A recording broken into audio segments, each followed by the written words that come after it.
saw people with money as like bad. And welcome everyone to Her Money Club Stories. My name is Raechelle Minney. I am the founder of Her Money Club. The intention for these beautiful discussions is to collect women's stories of how they've overcome challenges related to money and life, and as that journey unfolds. In Her Money Club, we talk a lot about aligning your money strategy and life purpose to create a thriving life. And that is a process. And as we go on this journey, I want to collect all of the pieces of that journey with some amazing women to expand this all into what's possible, no matter where we are at on that adventure. So today we have with us Raechelle, and I'll let her introduce herself and what she is up to in the world. Hello. Oh, hello, beautiful friends. It's so fun to be here. So I'm Raechelle Cringoli, and I am a life coach that helps women become their wildest dreams. And I will tell you, to be where I am right now and introduce myself as that has taken quite a journey, from identity shift to really loving where I am in the process of everything and using tools. I was an oncology nurse before becoming a life coach, and really learning that my skills and my tools of knowing how to help people, that I was worthy to even receive money for that. Like, I know it's a big thing that we're going to talk about, but just even being in the mindset of being able to receive that and love that and be okay with that has been a huge part of my growth. So I'm so excited for this conversation. Thank you. Thank you. Me too. And I love this topic. I know it's probably one of the scariest topics, is like worthiness around money, but it's so important to have everyone kind of share their journey in that, because for some people, they haven't overcome it. For some of us, we are like navigating it and working through it very actively.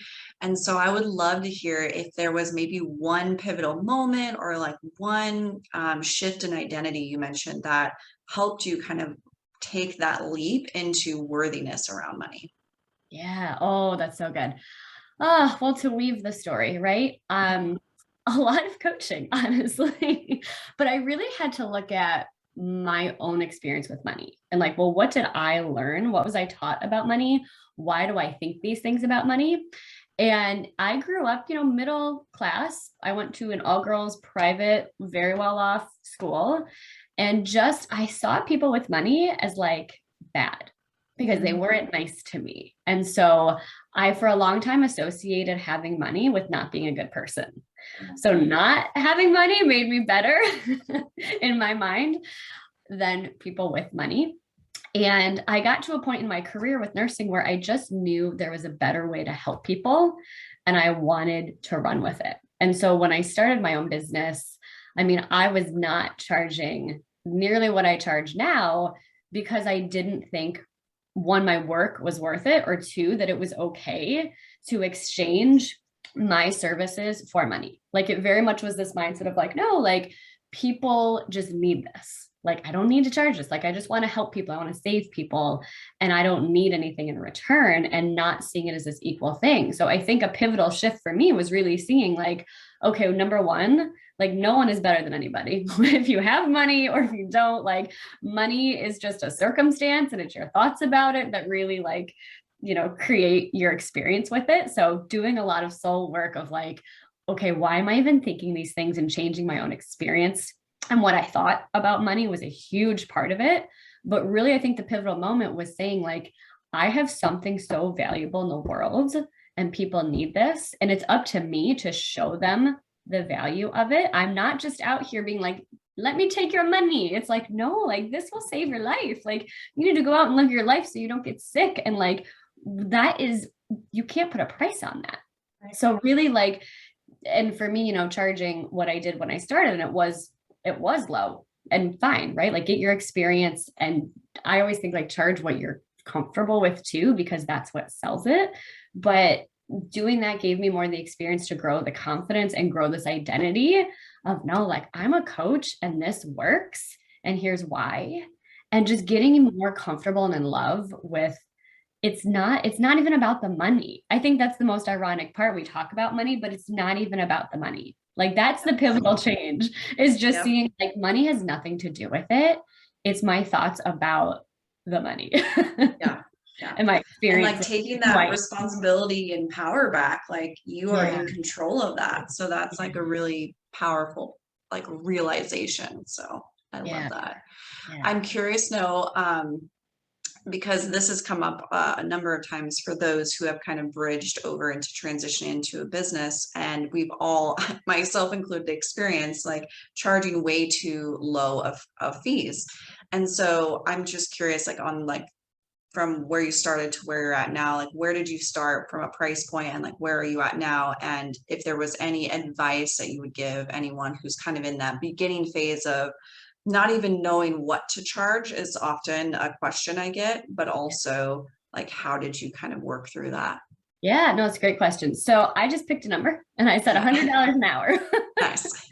And I had so many different offerings when I first started. It was like, do you literally want 1 hour of my Yeah. time? Perfect. And Yeah. then I kind of played around with some packages. So I worked with people for 3 months and 6 months and just tried a lot of different things to see what worked. So right, so it was 3 month package, 1,200. 6 months package, 24. And I just did it in that way. And I got to see what worked and what didn't in just the time frame. And I mean, this has been over the span of almost 2 years now. In January 2022, it'll be 2 years in business. And my prices are now 5,000 for 4 months. So it just, that's where I say you change and you grow with it.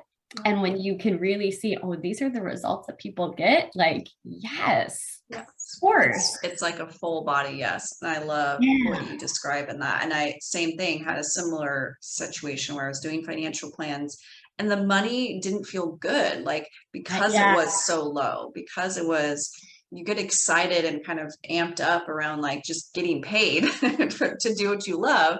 But then Yeah. you forget, like, can I energetically show up at this price point? And I noticed for me, it was like a no, like I wasn't excited at lower price points. And so there's a really good book called The Abundance Project, which talks about this and actually helping you level up and getting to that point of like, okay, here's where I feel a little bit uncomfortable. So let me say that price out loud and just do it over and over and over again to get comfortable. And then you just kind of continue to increase until you get to that point. Oh, absolutely. Yeah. And there was all the mind drama about it, right? Who am I to charge this much? People aren't going to want to pay it. I'm not worth it. Like, and literally just having to give myself the answers of like, no, why is this worth it? Why will people pay? Right? Like all of it, like all of the value behind it. And but totally right. The first time you say it out loud, you're going to want to vomit all over the place. Then you're going to be like, nope, this is not. Yeah, I usually ask people like, what's the price point that makes you want to throw up? Okay, let's start there. Perfect. Yeah. And right. And that's where like $100 felt audacious when I started. It felt like, who am I to do this? Yeah. Yeah. So that's from, again, it's like the money part. It doesn't matter. It doesn't matter. It's $100 or exactly. And it's all in our heads. I also want to make just one other comment around this topic, because I think when we start to sit down and pull apart like all of the work that you put into that $100 an hour, it's way more than 1 hour. So you're not actually getting $100 an hour, right? Because you have pre-work and after work and follow-up work. So just like as a reminder for everyone, there's more work involved. So pay yourself according to really all of what you're going to put into that 1 hour of coaching or 1 hour of service. Yeah. And if I can like even elaborate on that, a thought that's really served me well is I've already done the hard work. I was in women's oncology hospice nursing for 15 years. Like I did the hard work. I said yes to starting a business, and that was really hard. And so for me, giving myself proof of what other hard things have I actually done, I've done the hard work. This gets to be easy and fun now. Yeah. Like that has really served me well around my money story too. Yeah. And also, and I'm curious to know your thoughts on this, like recognizing that some of the skills that we pull from our past careers apply to what we're going into with business, right? So it's not, because I think a lot of people have this like, well, I'm new at this, or like, I just started. So like, again, like going back to a worthiness conversation of who am I to charge a certain price when I've only been doing it a year or 6 months or whatever it is. even though they have a 12-year career behind them or a 10-year career, 15-year career, because I operated the same way. I had 15 years of financial planning experience. And then I'm going to go be a financial coach and all of a sudden I'm like not qualified. Like, Right? it's just silly. It is. It's funny. It's our brains think we're just like these little novices of like, oh, this is new. So therefore everything else that came before is a wash. Yeah. It's just not true. Right. No. Yeah. So like there's an element of skill stacking, and I like that phrasing. Alex Hermosi, who's a marketing coach, talks about it. It's like you already have skills, pull them through to building your business. So for you, what do you feel like are some of those skills that you were able to translate into like what you do now? Oh, that's so fun. I mean, a huge one is just compassionate listening. I think the value of having someone that can sit with you and deeply listen to what you're saying and actually pull out the one thing that's holding you back. It's a skill I knew I had, but I didn't realize the value until I did one-on-one coaching. Like that to me, there's nothing else like it.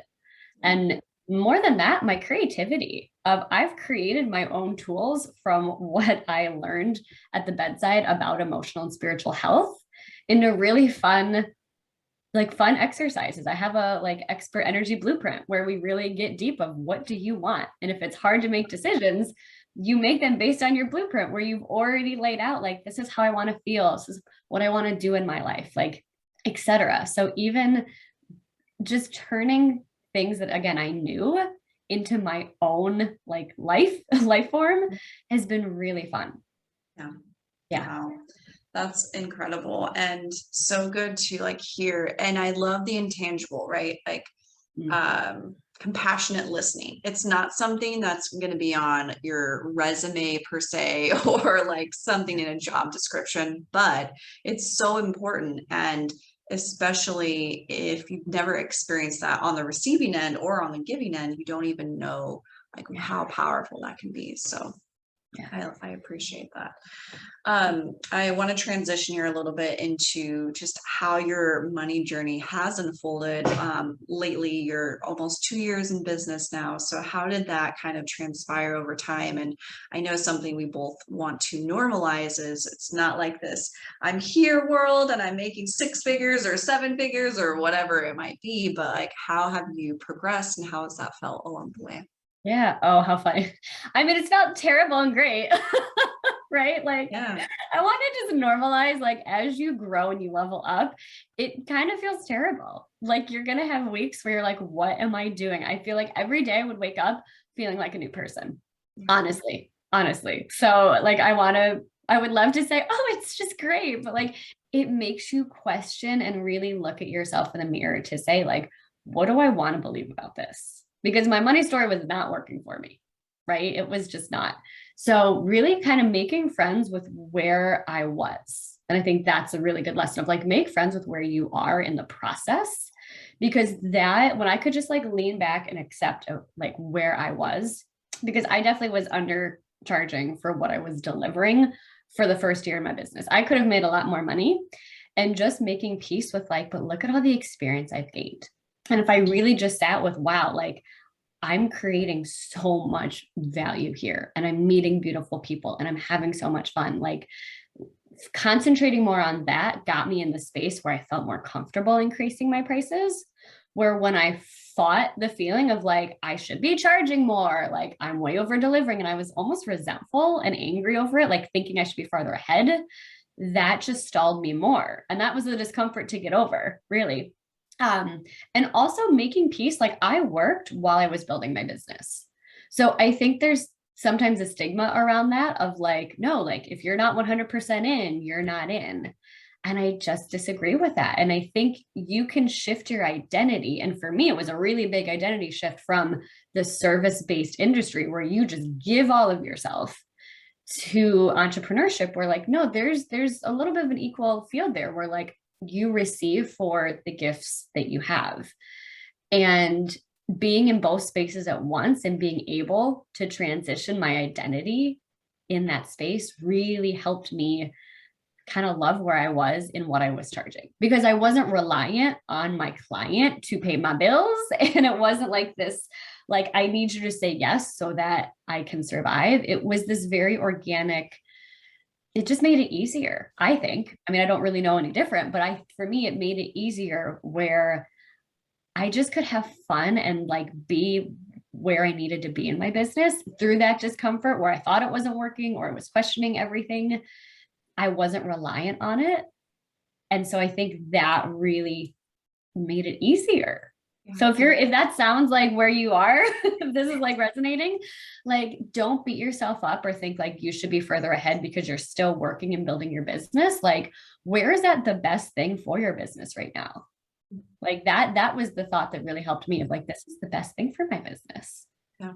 Yeah. Yeah. I think for me, because I actually have done it both ways. One, the first time around where I just quit my job completely and went all in on business, and then that failed like massively. And it's because I didn't have a plan. Then I did a second round where it's like I stayed in my career for 7 more years and probably 4 years longer than I should have. Right. So messed it up both ways. Either way is messy. Like, you can make it look however you want, I think is the point. Yeah. And you're on your own journey. So I think where I would have given myself different advice looking back, and I can appreciate, is exactly what you're saying about working and running the business. It's starting to know where you're getting comfortable, because for me, I stayed comfortable and I didn't go to my growth edge consistently to kind of push myself out of the nest to run the business, right? And so I was getting really comfortable and making good money then in both. And then it was like, well, when do I transition? I think that's a really difficult question if you stay comfortable for too long. So just that would be my advice to myself, is just continue to grow and continue to really tune into like, where am I against that growth edge, or am I getting too comfortable, and recognizing that. So Yeah. And that was always a good kind of question for me. And I love this, is like, which makes you more uncomfortable, and like, do that. It's usually the thing to do. Yeah. I think you brought it up before we started, but like, even the resistance, where am I resistant? Yes. Okay, go there. Yeah. Yep. Go there next. Okay, so if there was one thing you would want to share with just every woman in the world, around one thing you figured out with money that you would just want to give as a gift to these women, what would it be? Oh, I love that. That money is energy, and where you focus your attention on the money, that becomes your money story, truly. And making that more like rational and tangible. Like, if you're looking at your bills and stressing over them, thinking, how am I going to pay this? This is the end of the world. Nothing's working. You're not open to the possibilities of where the money can be created. And I say that from very personal experience of, where is the money coming from, and needing to just kind of be unattached to say, where can I create the money? Yeah. And really, like, and it's wild. And I know people say this, and it's wild, where like random checks would come in the mail where you're like, oh, okay. Like, there's no real explanation I can say, except really like, it's your thoughts about the money. And there's always something that you can do. And I didn't believe that for a long time. That, I made what I made at the bedside, and it just, you are paid what you are based on hourly rate, and there's not a lot of ceiling, et cetera. Like, so really going back to like the thought of, there's always something I can do to create money. Like, that was super empowering to me, to be like, oh, this is within my control. The money is not just something that happens to people. It's really like who they think they are around money.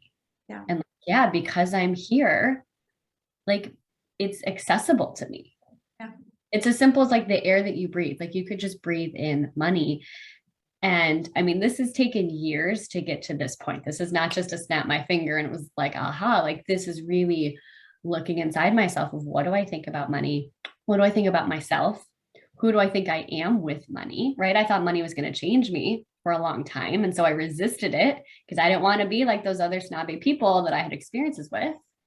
So really just kind of getting honest of like, why can you love money? And it really doesn't make a difference whatsoever, Yeah. right? Like, yes, you can do more with money, but at the same time, like, it doesn't always change it. You can have a lot of money and lose it quickly. I mean, there's lots of things that can happen. So really, like, yeah, like money is always within your control. And if that kind of blows your brain or you think like, heck no, look into that more.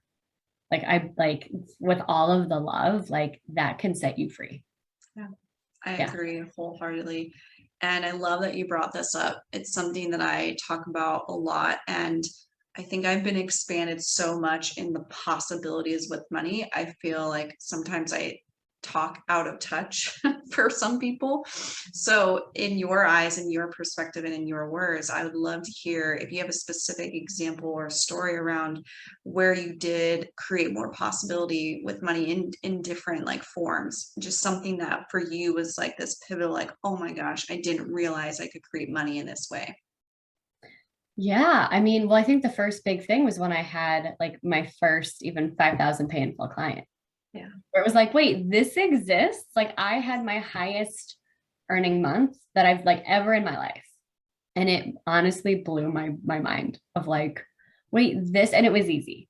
Yeah. It was not hard. It was a That's simple the key. It was conversation. easy. And yeah, I think that part, that to me helped me. It was very uncomfortable, but it also helped me ease in of I didn't really need to do anything to create this. And it happened. And it was nothing about the money at that time. It was again me of like, what am I creating? What do I feel really like passionate about right now? And I just spent some time and attention there. And in a very organic conversation, someone was like, yes, just to like send me the bill. And right, like not even looking to sell. And I think that for me was the possibility of like, I literally didn't just sell to this person. They asked me. Like, who even talking about it now, I'm like, it's Yeah. just pretty amazing. It's really amazing. Mm-hmm. Yeah. Yeah. I think there's like this amazing feeling that occurs when you experience that. And so that's what I wish for every woman in the world, to create something and to attract what it is that, you know, she wants, and to be able to receive that. I know we have a lot of blocks around receiving and just protecting ourselves. So being able to be in that capacity of allowing ourselves to receive money is a really powerful place to be. So I Yeah. love that you brought that up. And it's so fun to something I challenged myself with was creating possibilities. Like, what are all the ways I could potentially create different forms of money, right? Whether it's passive income or with, you know, me showing up and doing something, all of that's possible. And the more ways I play in that, the more possibility I see as different forms of money come in different amounts. And it becomes like this kind of detachment to what the amount even is, because it's more of a game that I'm playing. Yes. Yeah. It's fun. And if you want a real life example, I mean, I sometimes play around with these flash sales of like, I have this idea that I'm working with and it's worked well with my clients. So let me actually see if this is something people want. And sometimes they're awesome. And other times it's a little bit of crickets. And right. It's the having fun with it. But right. It's just the possibility of like, yeah, I get to. Yeah. That's awesome. And I think right, making it easier and fun when instead of I have to, it's like I get to. And that's the hard, and again, I think that's the hard work to like get yourself to that place where you're like, yeah, I get to do this and it's amazing. And having that love and that gratitude for it too, I think is super important. Yeah. Agreed. Yeah. Awesome. Well, to wrap it up here, I would love for you to share any projects you're working on, and then also where people can find you. Yes, absolutely. So Instagram is my jam. Come hang out with me. It's Raechelle Cringoli _coaching. I do have a Facebook group, Sassy Woo Women, and you can certainly just friend me on Facebook. Like Instagram is my jam. So say hello if you friend me on there. And right now I have 6 open spots for the rest of the year for my one-on-one coaching. So if you want to get straight on anything, if you're an ambitious woman who's a little in your head, wanting to work on a dream, like come on in. Like we're going to make it happen in 4 months. So it's so fun. Thank you so much, you. Rachel. Oh, thank you. Yeah. So fun.